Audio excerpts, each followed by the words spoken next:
नमस्कार मित्रांनो, मी अमोल आगरकर। आज आपण बघणार आहोत की रिसेंटली म्हणजे 1-2 दिवसांपूर्वी 2 दिवसांपूर्वी आय-टी-आय इन्स्ट्रक्टर म्हणजे आपले जे आय-टी-आय कॉलेज असतात किंवा आय-टी-आयचे जे काही संस्था आहेत पूर्ण ऑल ओव्हर महाराष्ट्रामध्ये, महाराष्ट्र रिलेटेड बोलतोय मी। तर त्या याच्यामध्ये संस्थेमध्ये म्हणा किंवा आय-टी-आय कॉलेजमध्ये इन्स्ट्रक्टर म्हणून जी पोस्ट असते, क्राफ्ट इन्स्ट्रक्टर, शिल्प निदेशक असं त्याला म्हणतात। तर त्या पोस्टसाठी तब्बल 1457 जागांची वॅकन्सी डिक्लेअर झालेली आहे, आलेली आहे। त्याची जाहिरात आलेली आहे। 7 सप्टेंबरपर्यंत तुम्हाला फॉर्म भरणे आवश्यक आहे। बऱ्याच विद्यार्थ्यांनी फॉर्म भरलेसुद्धा असतील। तर बरंच तुम्हाला इन्फॉर्मेशन अवेलेबल आहे किंवा जे काही त्यांनी जाहिरात दिलेली आहे PDF आपण ऑलरेडी आपल्या टेलिग्राम चॅनलवर इंजिनियर अमोल टेलिग्राम चॅनलवर दिलेला आहे। त्यामध्ये बऱ्याच विद्यार्थ्यांना क्वालिफिकेशन रिलेटेड प्रश्न निर्माण झाले होते, प्रश्न होते, मलासुद्धा भरपूर प्रश्न आले आहे।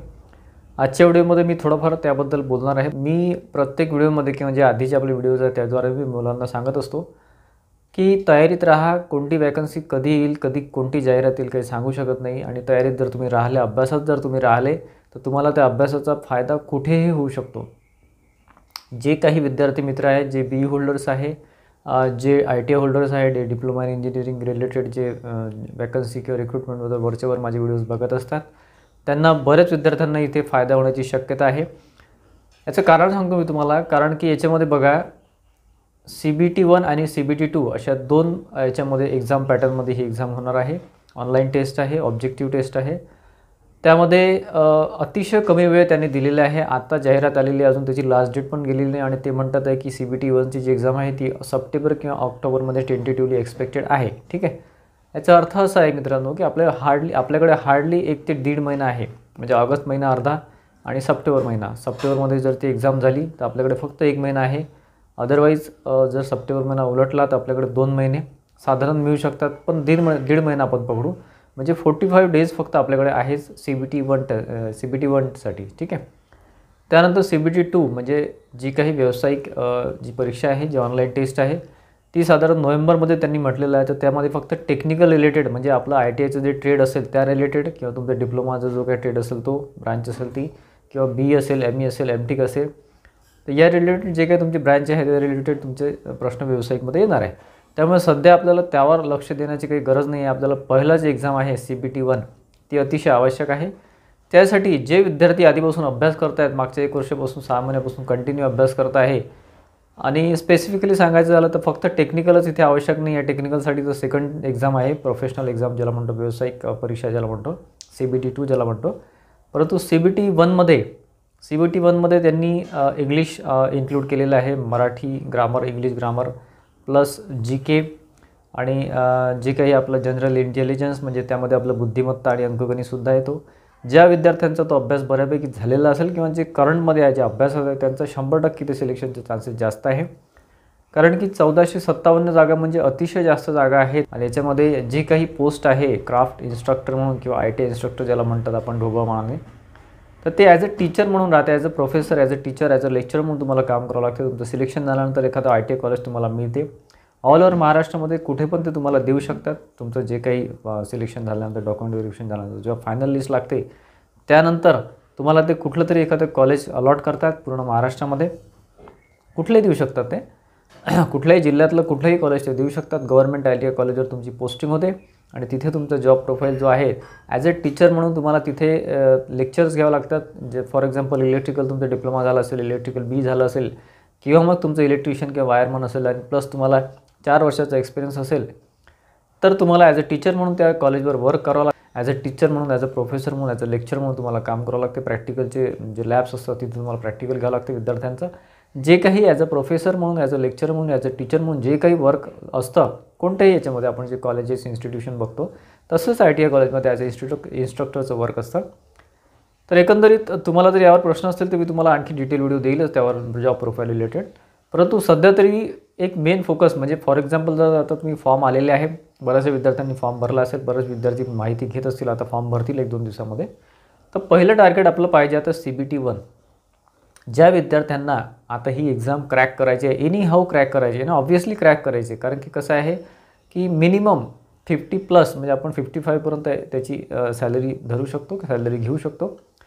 तर या रेंजमध्ये ही सॅलरी आहे. एवढी सॅलरी कोणाला नको असेल? तो बी होल्डर असेल, एम.टेक असेल, एम.ई. असेल, पी.एच.डी असेल, व्हॉटएव्हर तो काही डिप्लोमा होल्डर असेल, प्रत्येकाला ही सॅलरी हवी असते, कारण की गव्हर्नमेंट जॉब आजकाल प्रत्येकाला हवा असतो. ठीक आहे. त्याच्यामुळे आता हे जे 45 डेज आहेत ते अतिशय महत्त्वाचे आहे. तुम्ही कुठल्याच भानगडीत पडू नका, कुठलीच निगेटिव्हिटी मनात आणू नका की आता ही एक्झाम खरंच होईल का, किंवा मग हे मध्येच काहीतरी घोडं येईल का, किंवा मग कास्टचा काही प्रॉब्लेम येईल का, काही कोर्टामध्ये केस जाईल का, असे बरेच प्रश्न असतात विद्यार्थ्यांचे. काही जण मला प्रश्न करतात की सर निगेटिव्ह मार्किंग आहे का? तर ॲक्च्युली हा एक्झामचा भाग झाला. निगेटिव्ह मार्किंग नाही आहे, मी ऑलरेडी सांगितलेलं आहे, कारण त्यांनी कुठेच मेन्शन केलेलं नाही आहे. त्याच्यामुळे निगेटिव्ह मार्किंग 99% नाही आहे. परंतु हॉल तिकीट आल्यानंतर जर त्यांनी त्यावर मेन्शन, कधी ते हॉल तिकीटमध्ये मेन्शन करतात. ठीक आहे. त्यामुळे क्लिअरली सांगतो, परत यावर आता प्रश्न विचारू नका की निगेटिव्ह मार्किंग सध्या तरी नाही आहे, आपण असं म्हणू शकतो, कारण की ॲडमध्ये, जाहिरातमध्ये त्यांनी दिलेलं नाही आहे. परंतु हॉल तिकीट आल्यावर जर त्यांनी तिथे मेन्शन केलं तर मग ते निगेटिव्ह मार्किंग तिथे घेऊ शकतात. परंतु निगेटिव्ह मार्किंग आहे असं गृहीत धरूनच अभ्यास करावा असं मला वाटते, कारण कुठल्याच प्रकारचं असं गेसिंगवर जाऊ नका. अभ्यास हा चांगला करा. सध्या CBT 1वर फोकस करा. CBT 2ला अजून वेळ आहे. CBT 1मध्ये 45% मिनिमम मार्क्स आहे. CBT 1मध्ये 60 प्रश्न 120 मार्कासाठी असतात. त्यामध्ये 45 म्हणजे साधारण बघा 48 आणि 6 म्हणजे 54 मार्क तुम्हाला 120 पैकी आवश्यक आहे. जर तुमची 53 जरी असतील तरी तुम्ही डिस्क्वालिफाय व्हाल. ठीक आहे. 45% आवश्यक आहे CBT 1मध्ये. आणि तुमचे CBT 2 जे आहे, म्हणजे जर तुम्ही CBT 2साठी क्वालिफाय झाले, ठीक आहे, actually it's not a qualifying exam, हे क्वालिफायसाठी नाही आहे, फक्त CBT 1. CBT 1 आणि CBT 2चं जे काही आहे ते टोटल करूनच तुमचं कट ऑफ लागणार आहे किंवा तुमचं सिलेक्शन निश्चित होणार आहे. ठीक आहे. त्याच्यामध्ये जास्त वेटेज जे आहे किंवा जास्त मार्क्स जे आहेत ते ऑब्व्हियसली CBT 1ला आहे, कारण 120 म्हणजे साधारण 60% याला आहेत. त्यानंतर 40 जी CBT 2 आहे ती 40 प्रश्न 80 मार्क आहे. प्रत्येक प्रश्न हा 2 मार्काचा आहे. निगेटिव्ह मार्किंग नाही आहे. परत सांगतो, निगेटिव्ह मार्किंग नाही आहे. त्यानंतर CBT 2मध्ये 40 प्रश्न 80 मार्क हे प्रोफेशनल आहे, म्हणजे व्यावसायिक परीक्षा आहे ती. त्याच्यामध्ये तुमचं जी काही ब्रँच असेल, जो काही ट्रेड असेल त्यावर तुमचे प्रश्न राहतील. तर त्या रिलेटेड ही एक्झाम होणार आहे CBT 2. यामध्ये सुद्धा 45% जे आहे ते आवश्यक आहे. फॉर एक्झाम्पल, तुम्ही पहिल्या एक्झाममध्ये किंवा CBT 1मध्ये जर तुम्ही 45% मार्क मिळवले, त्यानंतर तुमचं CBT 2साठी तुम्ही CBT 2साठी अपियर झाले, तर CBT 2मध्ये जर तुम्हाला 45% नसेल, 44 असेल, 42 असेल, 40 असेल, म्हणजे तुम्हाला 80 पैकी जे काही 80 मार्काचं जे होणार आहे, तर 32 आणि 4 म्हणजे 36 मार्क्स तुम्हाला तिथे आवश्यक आहे. आउट ऑफ 80 80 पैकी तुम्हाला 36 मार्क्स तिथे आवश्यक आहे. तुमचे 35 जरी असेल तरी तुम्ही डिस्क्वालिफाय होता. हे एकंदरीत सिनेरिओ आहे पूर्ण दोन्ही एक्झामचा किंवा दोन्ही CBT 1 आणि CBT 2चा. ठीक आहे. त्यामुळे प्रत्येक टेस्टमध्ये CBT 1मध्ये 45% तुम्हाला 45% ॲटलिस्ट म्हणजे 54 मार्क्स आवश्यक आहे. आणि CBT 2मध्ये 36 म्हणजे 80 पैकी 36 मार्क्स आवश्यक आहे. हे झालं मिनिमम मार्क्स. याच्या पुढे ज्यांचे असतील त्यांचं पुढे त्याचं मेरिट लागेल किंवा त्यांचं ते सिलेक्शन होईल. परंतु सिलेक्शन म्हणजे काय 50% सिलेक्शन होणार नाही आहे, कारण की जो काही अंदाज येतो आहे की जे काही आता फॉर्म येत आहेत त्याच्यामध्ये ITI plus 4 years experience, diploma, second class जर असेल, फर्स्ट क्लास, सेकंड क्लास जर असेल तर तुम्हाला एक्सपिरियन्सची गरज नाही. तुम्ही डायरेक्ट अप्लाय करू शकता. ती कोणतीही ब्रँच असो, कारण की याच्यामध्ये कशा आहे भरपूर ट्रेड्स इन्क्लुडेड आहे. तुमची जी ब्रँच आहे ती तिथे तुम्ही फॉर्म भरताना सिलेक्ट करू शकता. त्यानुसार तुम्ही कुठे कुठे अप्लाय इलिजिबल होता, कोणत्या ट्रेडसाठी इलिजिबल होता हे तुमच्या लक्षात येईल. फॉर्म भरतानाच त्या गोष्टी लक्षात येतील. फॉर एक्झाम्पल, इलेक्ट्रिकलसाठी इलेक्ट्रिशियन आणि वायरमन आहे. मेकॅनिकलसाठी जास्तीत जास्त ट्रेड्स अवेलेबल आहे. मेकॅनिकलला खूप जास्त अवेलेबल आहे ट्रेड्स. त्यामुळे मेकॅनिकल डिप्लोमा डिग्रीसाठी हे अतिशय चांगला चान्स आहे. आणि ITI होल्डर जर असाल तर ITIमध्ये तुम्हाला 4 वर्षे मिनिमम एक्सपिरियन्स त्यांनी मागितलेला आहे. त्या व्यतिरिक्त तुमचं कुठलंच काही चालणार नाही, म्हणजे 3 वर्ष, 2 वर्ष, 2.5 वर्ष किंवा तुमचं बाकी काहीच चालणार नाही. तुम्हाला 4 वर्ष मिनिमम ITI प्लस एक्सपिरियन्स आवश्यक आहे. आणि diploma second class, first class असेल तर तुम्हाला एक्सपिरियन्सची आवश्यकता नाही. हे CBT 1 आहे, ती मराठी आणि इंग्रजी दोन्ही विषयामध्ये ते क्वेश्चन्स येणार आहे. त्यानंतर 60 प्रश्न 120 मार्क, 2 मार्काचा एक प्रश्न राहील आणि 1 तास म्हणजे 60 मिनटामध्ये तुम्हाला 60 प्रश्न सॉल्व करायचे आहे. टाईम हा व्यवस्थित आहे, टाईम कमी पडणार नाही, कारण की GK आणि याच्यामध्ये जे आहे मराठी, इंग्लिश वगैरे त्याच्यामध्ये तुम्हाला एक लवकरात लवकर तुमचे होऊ शकतात. तुम्हाला काही जास्त वेळ लागणार नाही. जो काही वेळ लागेल तो इंटेलिजन्समध्ये लागण्याची शक्यता आहे, बुद्धिमत्तामध्ये. आणि एक महत्त्वाची गोष्ट म्हणजे GI जे आहे जनरल इंटेलिजन्स, त्याच्यामध्ये बुद्धिमत्तेवर जास्त प्रश्न येतील, ॲप्टिट्यूडवर प्रश्न हे अतिशय कमी येणार आहे. त्याच्यामुळे जे काही तुमचे त्याच्यात त्यांनी दिलेलं आहे 15 मार्काचं जे GI दिलेलं आहे, तर 15 मार्कामध्ये साधारण 8 ते 10 मार्काचं तुम्हाला बुद्धिमत्तेवर प्रश्न राहतील, म्हणजे रिझनिंगवर राहतील. आणि त्याचे ह्याचे जे आहेत ॲप्टिट्यूडचे 4 ते 5 प्रश्न राहील. जास्तीत जास्त क्लॉक आहे किंवा ट्रेन्स वगैरे आहे किंवा बेसिक लेवलचे प्रश्न राहतील. जास्त काही खूप टफ जाणार नाही. खूप जास्त डिटेलमध्ये काही जाऊ नका एक्झाम हे करताना, अभ्यास करताना. त्यामध्ये CBT 1वर तुमचं फोकस करणं आवश्यक आहे. त्याच्यामध्ये बघा, जनरल इंटेलिजन्समध्ये तुम्हाला ऑलरेडी मी सांगितलेलं आहे. रिझनिंग आहे, ॲप्टिट्यूड आहे, 2 टॉपिक आहे. रिझनिंगमध्ये तुम्हाला टॉपिक मी कुठे सांगितलं जातं. तर इंग्लिश लँग्वेजमध्ये questions in this component will be designed to test the candidate's understanding and knowledge of English language and will be based on spot the errors, fill in the blanks. म्हणजे error detection राहील. म्हणजे तुम्हाला वाक्य दिले राहील, त्याच्यामध्ये तुम्हाला काय चूक आहे किंवा ते बरोबर करून लिहा, असं सुद्धा एकदम बेसिक प्रश्न असतात आणि त्यावर प्रश्न जास्त येतील एरर डिटेक्शनवर. त्यानंतर फिल इन द ब्लँक्स म्हणजे तुम्हाला ए अँड दी किंवा मग तुम्हाला काही महत्त्वाचे जे वर्ब्स असतात व्होकॅब्युलरीवर प्रश्न राहू शकतात ते. त्यानंतर सिनोनिम, अँटोनिम म्हणजे विरुद्धार्थी समानार्थी ज्याला आपण म्हणतो त्यावर, म्हणजे एकदम बेसिक आहे ते इंग्लिश लँग्वेजमध्ये. हे तुम्हाला करणं हा भाग आहे. त्यानंतर स्पेलिंग, डिटेक्टिंग स्पेलिंग जर चुकलं असेल तर तुम्हाला ते ओळखावं लागेल. एकदम बेसिक आहे, काही जास्त कठीण नाही त्यामध्ये. मिसस्पेल्ड वर्ड्स म्हणजे तुमचे काही स्पेलिंग मिस्टेक असेक्शन करून लिहावं लागेल. ठीक आहे.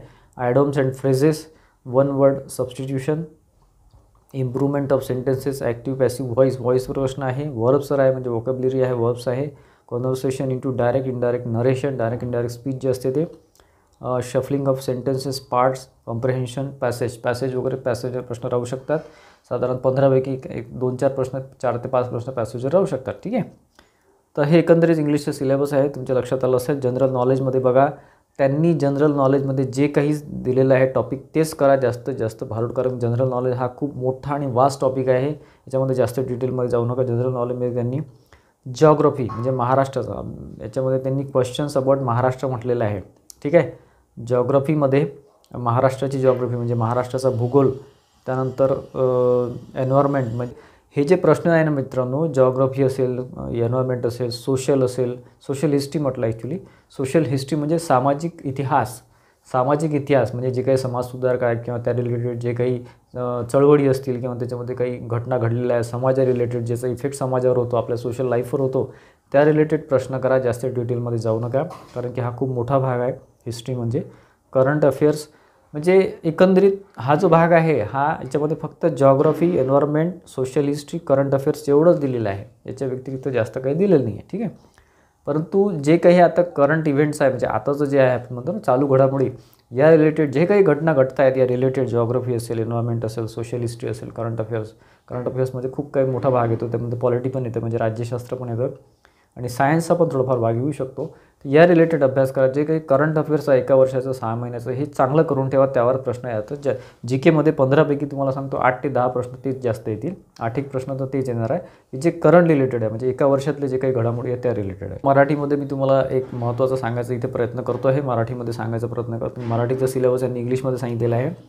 याच्यामध्ये बघा, सगळ्यात मेन म्हणजे याच्यामध्ये काळ, त्यानंतर उतारा तर आहेच, उतारा येणारच आहे. 4-5 मार्क त्यावरच राहणार आहे 15पैकी. त्यानंतर विभक्ती, लिंग, समास, वाक्याचे प्रकार ओळखा वगैरे. त्यानंतर समानार्थी विरुद्धार्थी ते येणारच आहे. त्यानंतर वचन आहे. त्यानंतर साहित्य आणि साहित्यिक याचं जे आहे आपण म्हणतो की कोणतं साहित्य कोणी लिहिलं किंवा लेखक कोण आहे असे प्रश्न येऊ शकतात. ठीक आहे. तर याच्यामध्ये हे महत्त्वाचं आहे मराठी आणि इंग्लिशचं मी ऑलरेडी तुम्हाला सांगितलेलं आहे. आणि ॲप्टीचे प्रश्न हे अतिशय कमी येणार आहे. आता आपण थोडंफार याच्याबद्दल बघू. रिझनिंगबद्दल म्हणजे बुद्धिमत्तेवर काय प्रश्न येणार आहे त्याच्यामध्ये बघा, सिटिंग अरेंजमेंट असते, पझल्स असतात. ठीक आहे. Sitting arrangement, puzzles, comparison of rank असते की याची इतकी रँक तर याची इतकी रँक, कसं सिलोजिझम आहे. त्यानंतर कम्प्लिशन ऑफ फिगरचं ते तुम्हाला कंप्लीट करावं लागेल. एकदम बेसिक लेवलचे, खूप जास्त टफमध्ये जाऊ नका, डिटेलमध्ये जाऊ नका. नंबर सिरीज, नंबर सिस्टीम जे राहते ते येणार आहे याच्यामध्ये. ब्लड रिलेशन आहे, रँकिंग मी ऑलरेडी सांगितलेलं आहे. पझल्स आहे, कोडिंग डिकोडिंग आहे. त्याच्यामध्ये पाय चार्ट वगैरे शक्यता आहे पाय चार्टची. त्यानंतर इनपुट आउटपुट आहे. LCM HCF हे येणारच, हे येणारच ठेवलेलंच असतं. क्लॉकवरचे येऊ शकतात. अल्फाबेटिकल सिरीज येऊ शकते.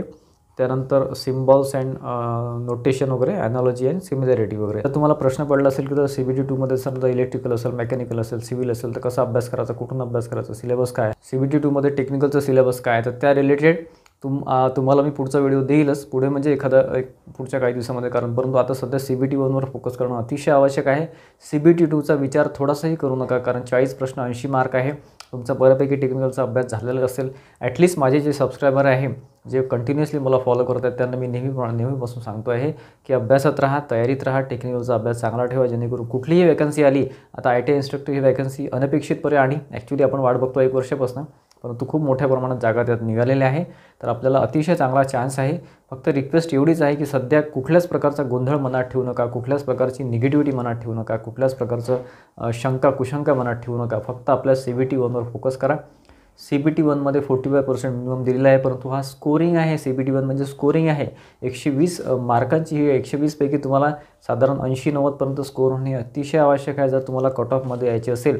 कारण की अंदाज असा येतो आहे की याच्यामध्ये BE holder, diploma holder, ME MTech holder, PG holder किंवा PhD वगैरे जे काही हायेस्ट क्वालिफिकेशन असेल ते सुद्धा अप्लाय करू शकतात. BE होल्डर किंवा ME होल्डर असेल इलेक्ट्रिकलमध्ये, मेकॅनिकलमध्ये, ते सुद्धा अप्लाय करू शकतात.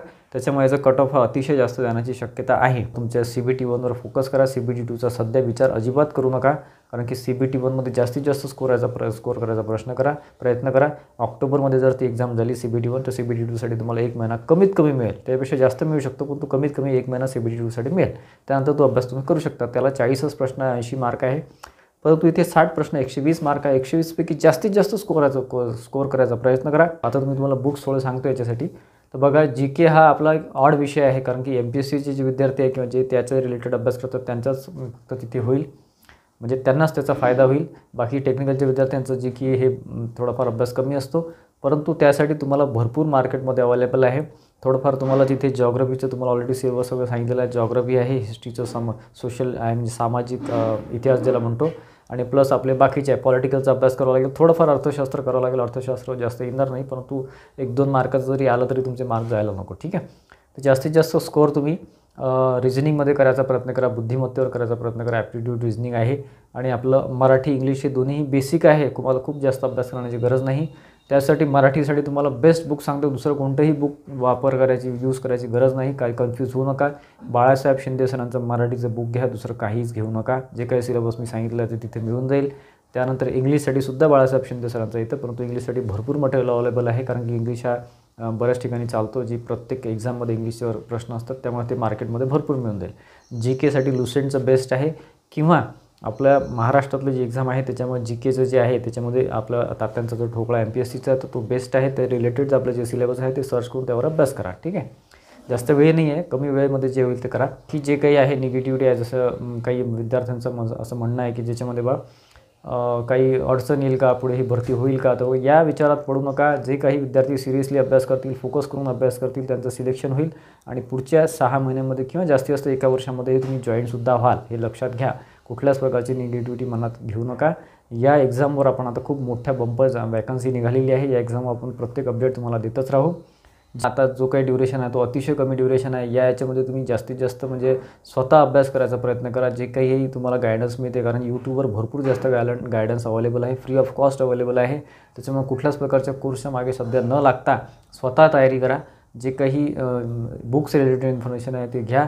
वाटलं तर बुक्स तुम्ही बोलवा. जसं GKचं जे काय तात्यांचा ठोकळा व्हायचं काम तुम्हाला नेहमी पडते. जे विद्यार्थी बॅचेस करू शकत नाही, की जे ऑनलाईन क्लासेस करू शकत नाही, फीस पे करू शकत नाही, त्यांच्यासाठी सेल्फ स्टडीसाठी भरपूर बुक्स आणि भरपूर व्हिडिओज अवेलेबल असतात यूट्यूबवर. तुम्हाला फक्त सर्च करणे आवश्यक आहे. वाटलं तर तुम्ही टेस्ट सिरीज जॉईन करू शकता. टेस्ट सिरीज हे अतिशय उपयुक्त असतात. टेस्ट सिरीजमध्ये आपला अभ्यास किती झालेला आहे ते लक्षात येतं. प्रिव्हियस पेपर सॉल्व करा. प्रिव्हियस पेपर अतिशय महत्त्वाचे असतात. तुम्ही अभ्यास करा, टॉपिक घ्या, अभ्यास करा, त्यावर प्रिव्हियस पेपर द्या, किंवा टेस्ट सिरीज घेतली असेल तर टेस्ट द्या. फक्त 1.5 महिना तुमच्याकडे आहे. 45 डेज मिनिमम आहे, आणि CBT 2साठी सुद्धा 1 महिना ते 1.5 महिना तुमच्याकडे आहे. ठीक आहे. तर आशा करतो की बऱ्यापैकी तुम्हाला माहिती मिळाली असेल, बऱ्यापैकी तुम्हाला काहीतरी गायडन्स मिळालं असेल. आजचा व्हिडिओ तुम्हाला आवडला असेल, काहीतरी माहिती मिळाली असेल तर प्लीज व्हिडिओला लाईक करा, आणि जास्तीत जास्त विद्यार्थ्यांमध्ये शेअर करा, जेणेकरून त्यांचासुद्धा फायदा होईल. धन्यवाद मित्रांनो.